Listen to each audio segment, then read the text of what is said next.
Boy, oh boy. Going into this episode of Mushoku Tensei, I wasn't expecting to leave the episode really enjoying Paul and his character and feeling, but not only joy for Rudy and Paul being able to reunite as father and son, but as well feeling as if Paul has been, for the most part, totally redeemed through all of the hardships that he's went through. We're going to talk about Mushoku Tensei episode 17 and much more of the events that happened in this episode. So with that out of the way, I just want to jump right into it because there is so much to talk about. So this episode starts off with Paul and Norn. They're teleported to a random field after the Mana disaster, and this is where we get to see how Paul eventually runs himself to the point of spreading himself thin and nearly breaking, but as well how he starts to, I guess, regret Rudy, which is quite fascinating. He basically works himself to death for Norn to make sure that she has everything that she does. And Norn, by the way, who is absolutely adorable. I wish we would get to see more of Norn because she's literally just a small Zenith, which is so funny to me. You don't really notice those things until you actually like compare these two characters side by side and you're like, oh my god, she's just literally a small version of Zenith, which is just so funny to me. And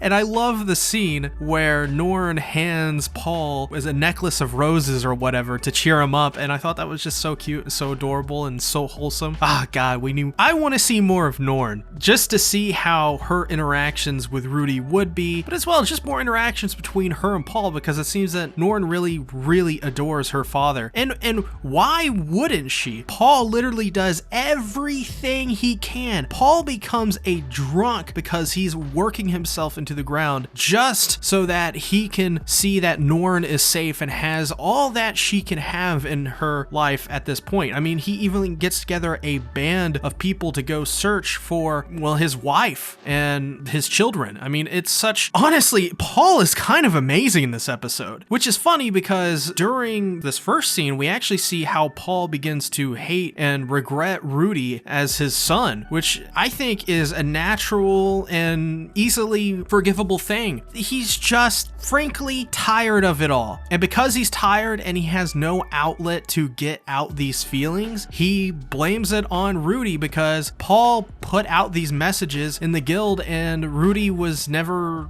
there to answer them, so he blamed it on Rudy. And I think all of that is very understandable because as we see in the next scene with him and Geese, he thinks Rudy to be this amazing person who can almost do no wrong, almost better than Paul himself, while at the same time he's almost kind of jealous of Rudy for being much better than Paul is. And what makes this scene so much better, in my opinion, the scene with Paul and Geese, is that, well, Geese tells Paul that he's probably being too light on Rudy and the fact that he was teleported to the demon continent, and he goes into explain how awful the demon continent is, how hot it is, how you just can't do anything. There's no water, it's really hard to get firewood, it's such a difficult place to live, and that Paul is being unrealistic on his expectations of Rudy, who is still at this point an 11-year-old, even though he kind of looks like he's in his mid-teens at this point, which is, I guess, some really good genetics for Paul, but then again, Eris looks the same as well in that regard. Paul surprisingly doesn't even think that Rudy would worry about him, which I think is quite ridiculous. As we've seen throughout the series, Rudy obviously cares about his parents, even though they are,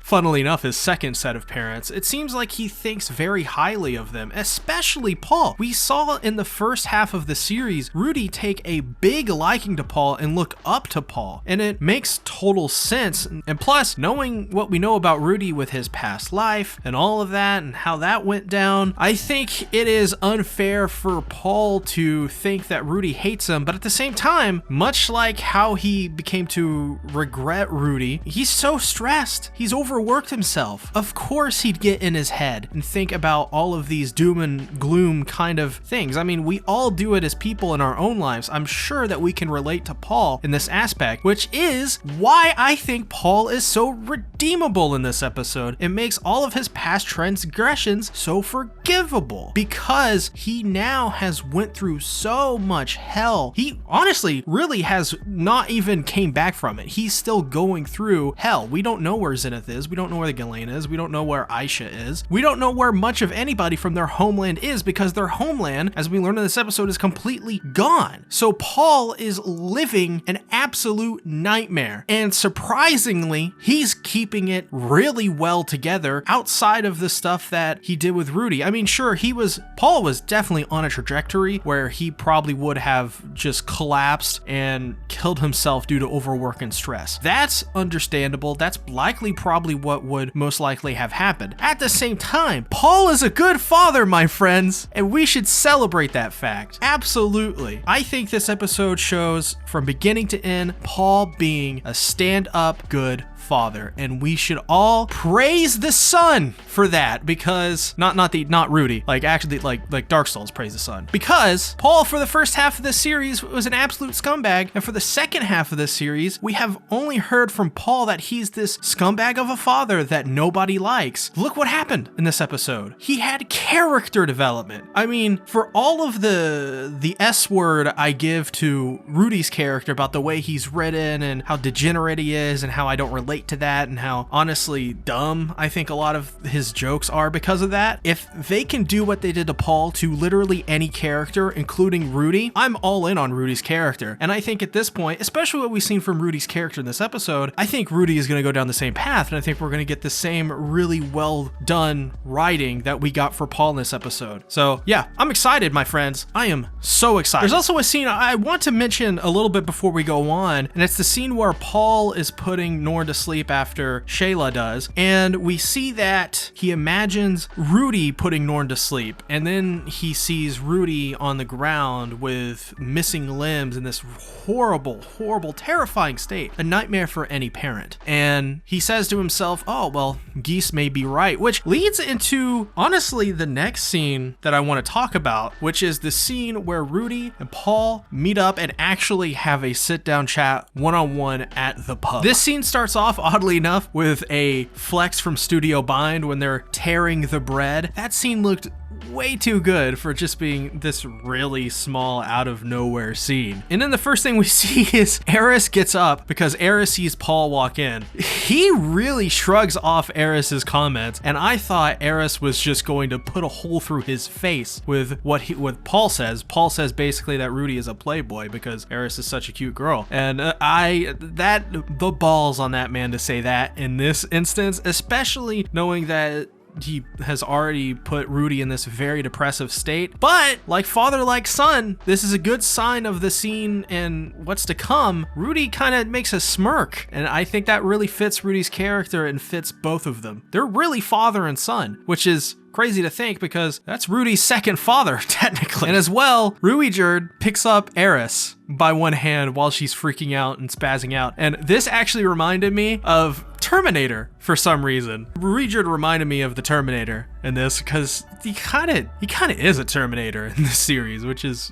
really funny to think about. So the scene begins. Paul apologizes to Rudy, and Rudy apologizes to Paul. This is a fantastic sequence of scenes that I think may be one of the most memorable scenes in this show so far, which, by the way, I think this is probably the best episode of the series so far. But as well, I think this is one of the best episodes and scenes of the year. So as Paul is apologizing to Rudy, Rudy notices when he looks at Paul's face that he's seen his distressed face somewhere before, and he has this flashback to his previous life right after he decided to become a shut-in, and he has his friend over, and his friend is like, yeah, I really wish I could be like you, just sitting inside all day, but my dad won't let me. And Rudy, I can't remember his previous name, but Rudy fights him, and he wants to apologize to his friend the day after, but his friend never comes, and he loses the chance to do so. And so because of that, Rudy suggests that him and Paul forget about what happened previously, the day before, and pretend like they haven't met up already. And what Rudy suggests Paul to do is to get on his knees and open his arms. And Rudy jumps into his arms and they embrace, and Paul breaks down and he just lets it all out. And it's one of the most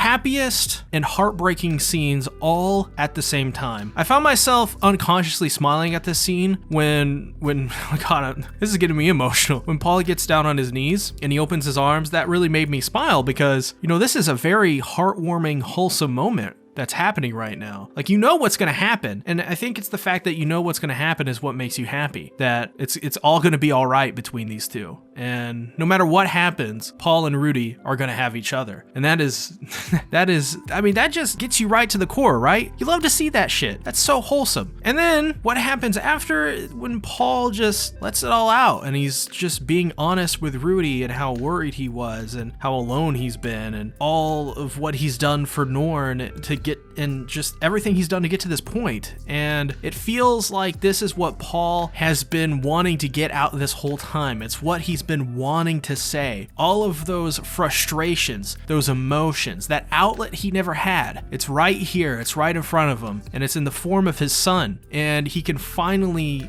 have a breath of fresh air and realize everything is going to be okay because Rudy's okay. And he's my son and I love him to death. I think it's funny as well because I think this scene also made me realize that, of course, Paul and Rudy, especially Paul, would have such an issue with Rudy and think that, Rudy is this great guy because Rudy is honestly a great guy. Boil it down to his base character, he's a good guy. And I think, obviously, Paul has proven himself that under the right circumstances, he is a great guy. He has developed into a good character himself that has realized his wrongs and has repented for those wrongs. And of course they would clash. They're similar. They're father and son. Why wouldn't they? It all makes sense. And I think that is really what makes this scene go full circle and what makes it one of the best scenes, if not one of the best scenes of the whole year. It's just great. Really well executed. The animation, the expressions, the art, the voice acting. This is some of the best voice acting I've heard this whole year. If you ain't down with that, I don't know what you would be down with at this point because this series is phenomenal. For all of the issues that I've had with Mushoku Tensei in the past, this episode made all of those issues worth it, in my opinion. So the last scene of this episode, we see that Eris comes back. She walks in on Paul and Rudy kind of catching up as father and son, telling each other about all the adventures they've went on, all of the life stuff they've been going through. And Eris, she's got a black eye. Well, she's got a bruised eye at this point. It hasn't exactly became a black eye. And I guess it's from Ruijerd? I don't know who it's from. I guess she got really, really mad and she got accidentally socked in the face or something like that. That's what I'm assuming. By somebody, maybe she picked a fight on somebody. It's Eris. We don't know what happened. I mean, if you're a light novel reader and you know what happened, please put down the comments below. I would love to hear it if we get context in the light novel on how Eris got that bruised eye. And that's funny because Eris, for all of the character development that she's gone through in this series, there are still traits of her that she can't let go. She still has a huge ego. She's still very prideful, and she still fights for Rudy to a degree that possibly gets her punched in the face because she can't calm down. She still has a temper when it comes to people that she cares about as much as she cares about Rudy. That's as I think what we call Eris's cute side, or we could call it her scary side. Either way, it's her dairy side. So Paul basically gave Rudy and all of them traveling money and a letter of introduction so they can travel to the central continent of where they're currently trying to go, Milishan, I think. So basically the center of the city, I assume, or I'm actually not sure where the center of the continent is. I don't think we're supposed to know quite yet where it is, which is interesting to say the least. Then we learn that Eris and Rudy's homeland are pretty much all gone. We still don't know where Ghislaine is. We don't know where Zenith, Aisha, or any of those girls are, so we're still kind of left in the dark. But at this point, it seems that we have established a goal in this series, and this is giving me goosebumps just thinking about this. This is so crazy. The point of the show is now to find the long-lost family of Rudy and Paul and save them and bring them back. And oh boy, this series has gotten good, hasn't it? In the last couple of episodes, this series went from like an 8 out of 10 for me. I'm gonna bump it up to like an 8.5. We're getting there. We're getting there to a 9. We're climbing with each episode. If we get more episodes like this, then oh boy, we are in for a treat. Possibly one of the best isekai of all time, maybe the best isekai of all time. It's my favorite of all time already. So We'll see where it goes, where it's headed. The last scene as well, I love it, where Ruijerd tells Norn to cherish her siblings when Norn doesn't want to say goodbye to Rudy, which of course makes sense. Which Rudy, by the way, gives them all a Ruijerd statue, which I thought was really cute and nice of Rudy to do. Shows that Rudy is really dead set on spreading the good word of Dead End, which I think is really cool. And also it's pretty funny that he's giving out what is essentially anime figures to everybody. Ruijerd. We also figure out that the names of the girls, the bikini warrior and the girl in the cloak with the really nice hair, by the way. She's got really nice hair. I mean, both of them got really nice hair. Really good haircuts. Shayla, her outfit's a little strange, and Vera is a little basic. But why am I talking about their hair? What is so interesting about their hair here? I don't know. But yeah, those are the girls' names. They're a part of Paul's squad. So it turns out Paul's not sleeping with any of them, which is good. And they seem to be sisters. So that's pretty cool. But anyways, that was a really great episode. That made my day so much better. Just with that scene with Paul and Rudy. Tell me in the comments below, what did you think about the Paul and Rudy scene? I want to know what you think. While we wait for next week's episode, I put out a video on Mushoku Tensei episode 16 and how different the Paul and Rudy fight scene is in the manga. It's definitely something you should check out if you're interested in Mushoku Tensei. Thanks for watching. Bye-bye.